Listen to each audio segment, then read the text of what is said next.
Hey guys, welcome back to the channel. My name is Christina. If you are new to this space, I am a naturopath, herbalist, GAPS coach, life coach, and carnivore. And this is where I share my own carnivore journey as well as information about going and being carnivore. So today I really wanted to talk about alternative sweeteners. Now, in the sphere of natural health, in the sphere of carnivore right now, there's a lot of conversation around erythritol.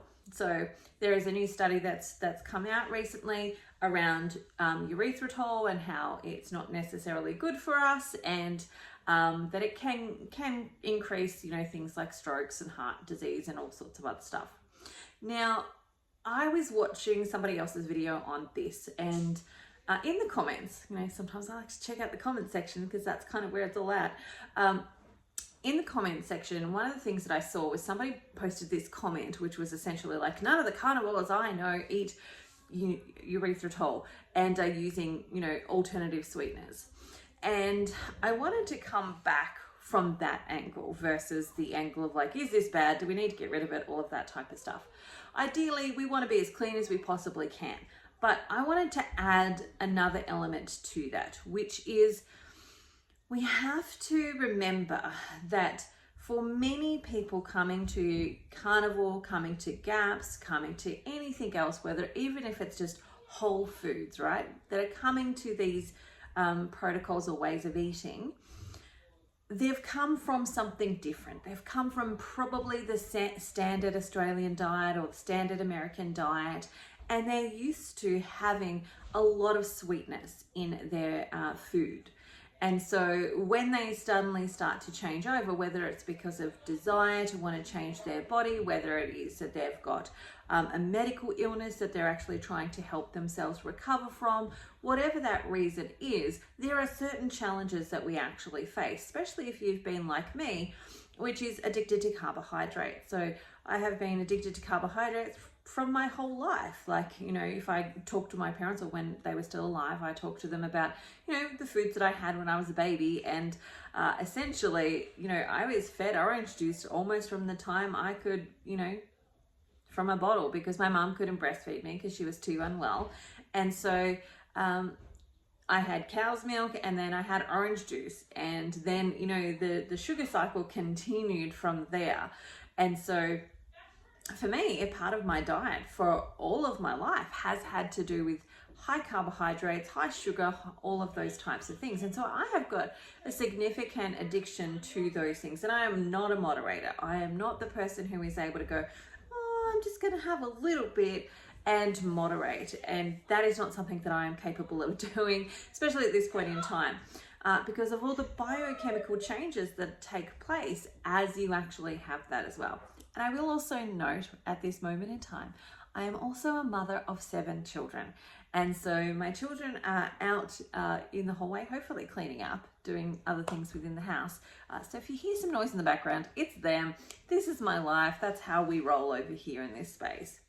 We keep going because life is life. And I think that's another element to the carnivore journey. And I want to say it's an actual journey. So for example, it can take a while to get yourself off of the sugar cravings and letting go of some of these things. Now, for some people, they are rip the band-aid, let's go cold turkey and let's do it. But for other people, it's a slow and steady, let's move towards cleaning things up, reducing things and taking them out. Neither is bad and neither is good. Like, they all just actually are. And it depends on our personality typing. It depends on our constitutional typing. If you've ever seen any of my videos around constitution and iridology, I do a little bit more of that on my other page, but I'll bring some over here too. But a strong constitution, right? A strong constitution can rip the band-aid off. They're all in. They're often full guns blazing, etc., etc. And they often have loads and loads of energy to be able to do these things. Whereas somebody who's a less resilient constitution, they need slow, small steps in order to actually get to where they need to go. Now, that also changes depending on what's going on in your life. So for example, if you're about to go through a transitional move with your household, you're moving house, that's going to be a more challenging time to rip the band-aids off and do particular things, because you've got a lot of stress going on. Same as if you're going through a divorce, if you're going through significant life changes at that moment in time. It can be really hard to actually just rip the band-aid and go cold turkey on all of this stuff. Some people thrive on it, some people don't. And the ripping the band-aid off cold turkey for some people is almost like their demise, because they rip the band-aid off and they go, I'm never doing this again, I'm staying, I'm going to be clean, I'm going to blah, blah, blah, whatever. And then slowly but surely something happens, and then they eat something, and then they go through the roller coaster of going, oh my God, I'm a terrible person. Look at how bad I am. I've let myself down. I've failed. Like, all of that type of stuff goes into actually keeping them stuck. And when we have these hard and fast rules around, it has to look like this, it has to be like that, then we actually limit people's healing progression and healing journey. So when it comes back to things like the erythritol, and there's other alternative sweeteners like aspartame on the market, etc. Now, I don't think any of these are particularly good for us. Like, I don't think that we were ever designed to eat tons and tons and tons of them. But if you've come from a space where you've got a carb addiction and a sugar addiction, and you're trying to get yourself off of those things, it can sometimes be better to use these as a way to reduce the chemical load in regards to what sugar's doing to your brain, and then start to let go of those things. And that's why I think this is a journey rather than it's a destination that I'm there tomorrow.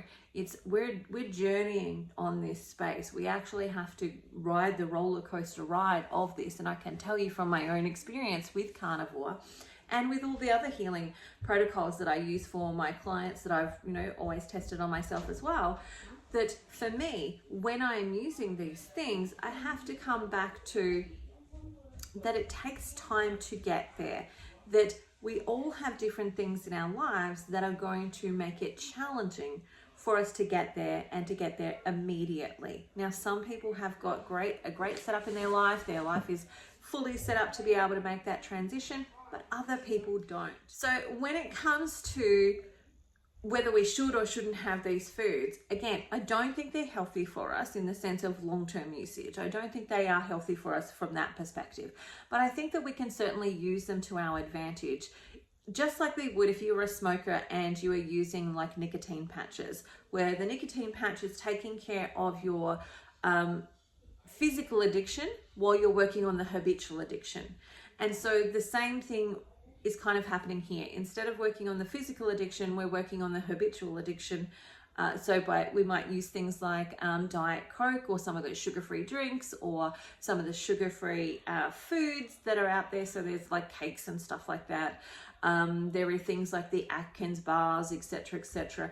Again, I don't think these are healthy foods that are nourishing our bodies, but I think that they can be things that help us with the habitual stuff. So for example, if you're used to having, say, one fizzy drink a day, if you change that fizzy drink to something that's a non-sugar fizzy drink that has, say, some erythritol in it, or a blend of the erythritol and stevia and those types of things, and there's quite a few on the market, if you switch that to that, then what you're actually able to do is actually help to reduce the chemical situation, so your body can detoxify from the sugar.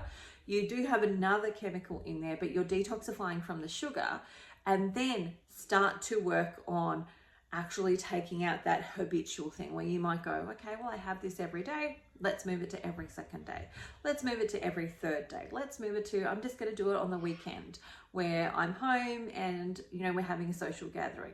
Or I'm just going to do it here, until eventually you get to the point where you're not having it at all and you've created other changes. So for example, you might switch that Diet Coke that you've been having to something like mineral water with lemon juice in it. And that feels really good for you and you enjoy it, and so on. And so what we want to do is come at this space with grace and go, no, I don't think anybody's actually advertising these foods as actually healthy foods. But we've got to remember that a lot of people come from an addictive space where we've been addicted to food. We've been using food as a comforter. We've been using it to spike things like adrenaline and dopamine and serotonin in our bodies. And we've got to allow our bodies to actually start to rebalance a little bit, let go of some of that stuff. And then it's easier to take some of these things out and get cleaner and cleaner as you actually go along the journey.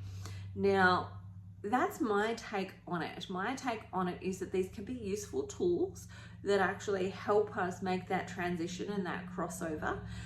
And when we demonize and condemn everything, we make it harder for people to actually get free of their addictions, because a carb addiction is very much like if you had an alcohol addiction, in the sense that your brain is constantly trying to think of getting that thing.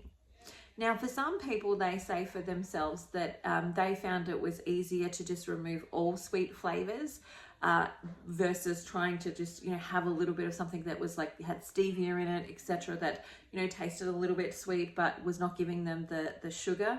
Other people have said that they needed the stevia, they needed the sugar blends, the replacements just to start with to get themselves crossed over. The answer to that question is actually a really individual one, and there is no blanket rule. And I think that, again, these things can be used as a tool, but that's the space we need to remember, is that it is a tool, not a forever thing. Not this is how we're going to eat forever. This is how we're going to eat always. I'm using this to help myself adjust and to make adjustments, and then to be able to change some of my habitual behavior as I let go of some of the addictive behavior, to then be able to, get to the place that we want to get to. So that's my take on that particular topic when it comes to this erythritol debate, whether we should have it, whether we shouldn't have it, whether it's bad and killing us, or whether it's a helpful tool or not, is that in-between space. It's not good for us in the sense of it's not a health food. It's not going to be giving you nutrients, but it can be something that is useful to help us make that crossing over. And for some people that takes a long time, for some people that takes a short time, and it's individual. It's based on our own individual circumstances, what we're going through, our personality typings, how our life is set up at this moment in time. And that changes as well. You might be in a job that's requiring you to do a lot of travel right now. In 6 months' time, you might be in a different job, or in 2 years' time, you might be in a different job that does not require that, and then facilitates or allows for a more steady home environment where you're able to be a little bit more in control of what you're actually eating on a regular basis. So there you go. There's my take on that. I hope you have the most amazing day ever, and I will be back soon to share more. Bye for now. See you later.